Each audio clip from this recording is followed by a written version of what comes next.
विजय का प्रतीक विजयदशमी पर्व की शुरुआत पूरे देश में भले ही भगवान राम की आराधना के साथ होती हो, लेकिन संगम नगरी में इस पर्व की शुरुआत होती है लंकापति रावण की पूजा और उसकी भव्य शोभा यात्रा से। लेकिन ऐसा क्यों है वो हम आपको बताएंगे। TV9 की टीम ने इस अद्भुत किस्से के पीछे का पूरा सच जाना।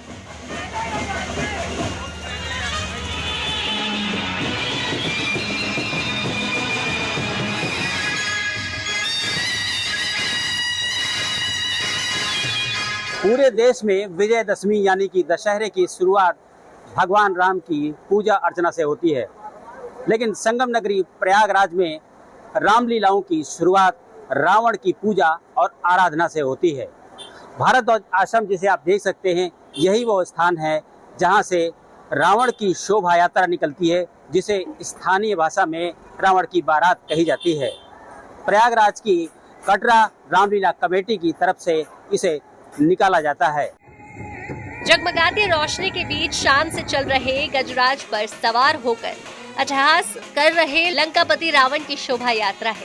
प्रयागराज में निकाली जा रही शोभा यात्रा में शामिल है रावण के सभी भाई परिजन और उसके सभी सेनापति। स्थानीय लोग इसे रावण की बारात के नाम से पुकारते हैं। रावण की ये बारात अपने आप में विश्व की एक अनोखी बारात है।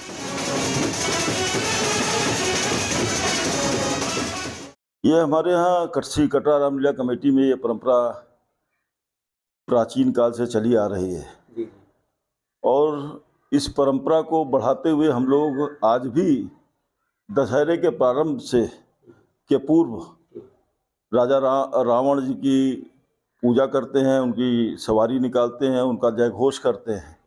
उसका मुख्य कारण ये रहा है कि रावण एक विद्वान राजा था, धार्मिक भी था। प्राचीन समय से संगम नगरी इलाहाबाद ऋषियों और गुरुकुलों की नगरी रही है, जहां महर्षि भारद्वाज के साथ हजारों ऋषि मुनि ज्ञान की साधना के लिए यहां आते रहे हैं। हजारों ऋषियों मुनियों के इस गुरुकुल में ज्ञानियों को सम्मान देने की यहां की प्राचीन परंपरा आज भी रावण के ज्ञान के स्वरूप को सम्मान देकर पूरी की जाती है।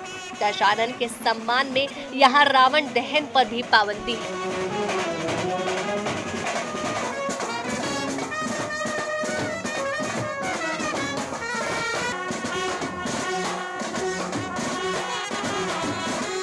दशानन के सम्मान में एक परंपरा हमारे यहाँ ये भी है कि और जगह रावण का वध होता है पूरे विश्व में, लेकिन हम लोग रावण का वध नहीं करते हैं, उनको जलाते नहीं हैं।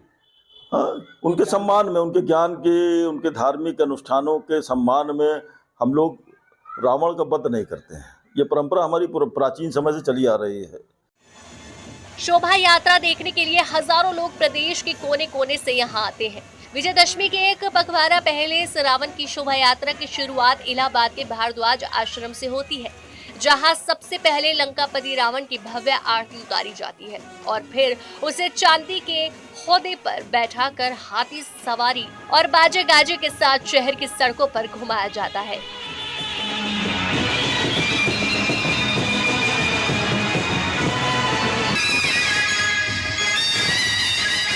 दरअसल रावण की इस शोभा यात्रा के पीछे दशानन का एक और गुण छिपा हुआ है, वो है विद्वता का गुण। माना जाता है कि दशानन एक विद्वान भी था और उसकी विद्वता की वजह से ही प्रयागराज, जो कि शिक्षा का प्रमुख केंद्र है, रावण की शोभा यात्रा निकाली जाती है। Dinesh Singh, TV9 UP, Prayagraj.